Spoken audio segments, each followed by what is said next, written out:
Ada orang kaya raya saya kenal tapi stres. Kaya raya, punya pesawat pribadi, rumahnya di mana-mana. Pas ketemu sama saya, pas isi acara di rumahnya, habis mulai tamu keluar, dia ajak saya ke dalam. Saya mau ngobrol sama saya. Pas begitu masuk, ada kantor pribadi beliau di dalam rumahnya. Begitu tutup pintu, malah dia peluk saya dan menangis. Pak, kenapa menangis? Takut. Apaan takut? Takut kehilangan harta itu. Takut. Takut miskin. Takut sakit.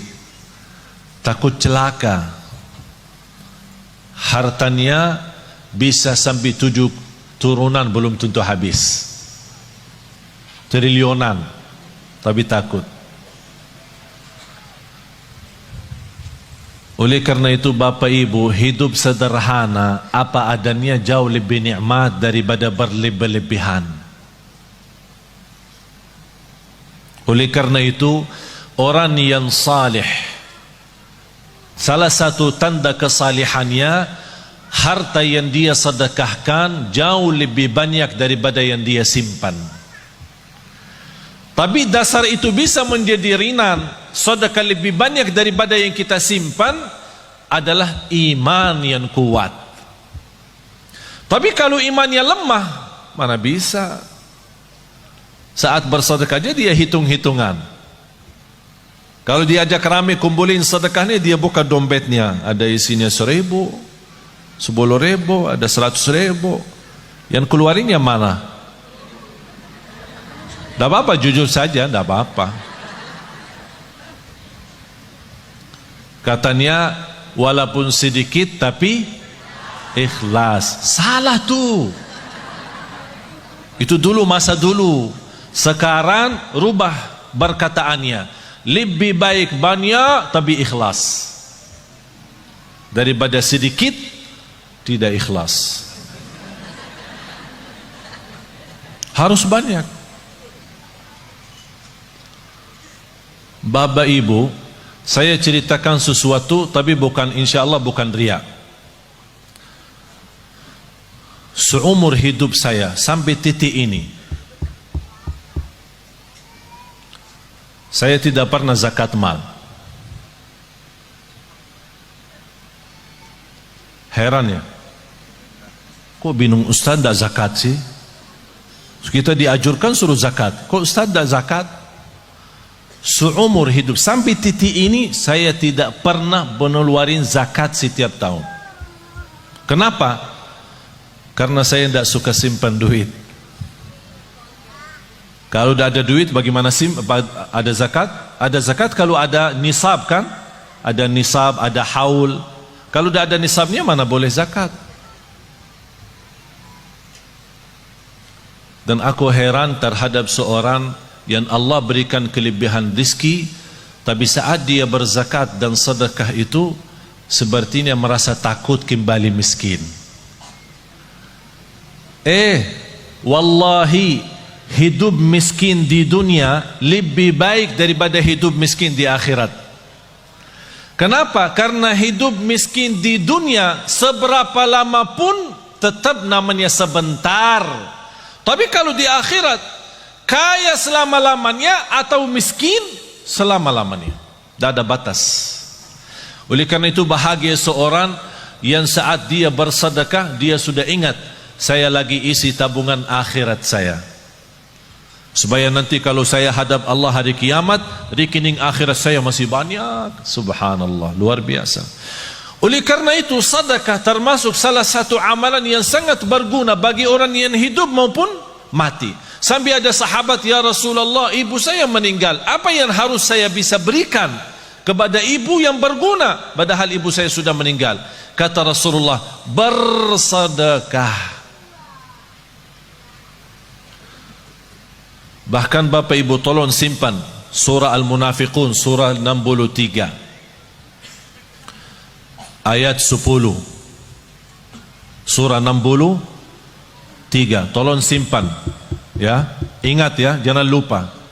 Surah 63 ayat 10. Allah jelaskan di ayat itu apa keinginan orang yang sudah mati. Apa keinginan orang yang sudah mati, sudah masuk kubur, sudah lihat mungkar nakir, sudah dibertanyakan Rabbuka, Madinuka, Man Nabiyuka, dan sudah melihat gelapnya kubur, sudah melihat sempitnya kubur, tidak ada siapa-siapa yang membantu, hanya satu dia mohon kepada Allah. وَأَنْفِقُوا مِمَّا رَزَقْنَاكُمْ مِنْ قَبْلِ أَنْ يَأْتِيَ أَحَدَكُمُ الْمَوْتُ فيقول رب لولا أخرتني إلى أجل قريب فأصدق وأكن من الصالحين. Ketika manusia menghadapi kematian dan bisa menyebutkan keinginannya dan cita-citanya, ya Allah, tundalah kematianku, ya Allah, kembalikanlah aku dari kubur supaya aku bisa bersedekah kembali.